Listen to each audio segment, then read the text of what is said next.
David's plans for the temple.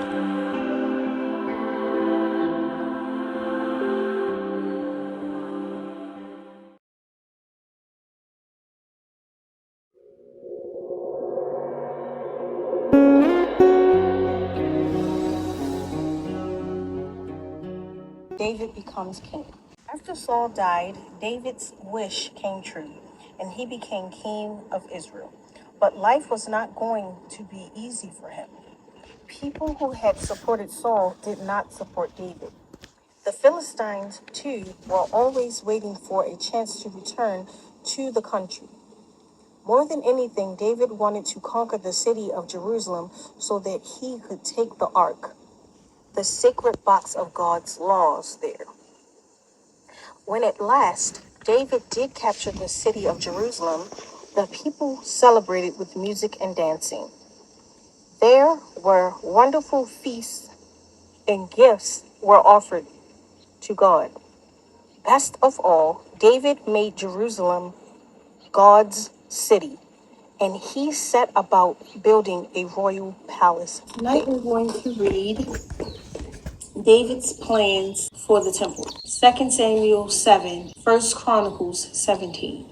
Now that David was king, he had a fine palace. Then he realized that although he had a wonderful place to live, God's special book of laws, the ark, was still living in a tent. This didn't seem right. That very night, God spoke to a man called Nathan in a dream.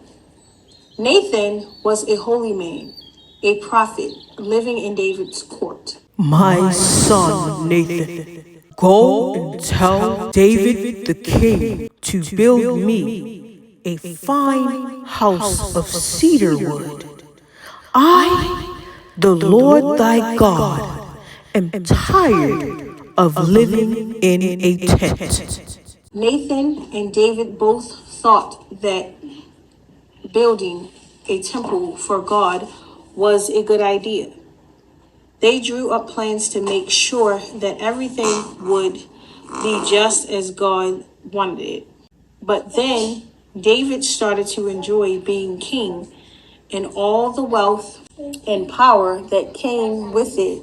He forgot how much God had done for him. He stopped listening to God and behaved in ways that made God angry. The prophet Nathan saw what was happening and told David that he had done wrong. He gave David a message. God had decided that it would be David's son, not David himself, who would complete the building of the temple. David was very sad about this. He told God he was sorry. Then he continued working on the plans and writing hymns to be sung in the temple one day after his son became king.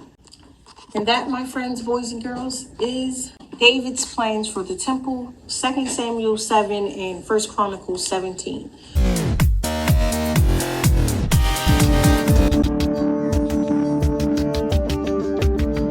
This week's lesson is not from me. It's actually a testimony of someone else who's still in school, and they wanted to share their lesson for this week. This person learned, don't try to wait for something good to happen because you could be waiting forever. A little backstory on that. This person have done well in this class. They did not see the results of this grade. So because they didn't see the results, they wanted to ask the teacher what happened. So they was assertive. They went and asked the teacher, and the teacher let them know what happened with the grade. And the teacher changed the grade to the favorable grade that they know that they did well in the class. So that is a testimony of what was learned this week. So those are my lessons for this week. I'm curious to know, what did you learn for this week? Hope to hear from you soon in the comments. So what did you learn? I learned he was trying to be the king. That's fun. So now is the time for you to tell me, what did you learn? Let me know in the comments.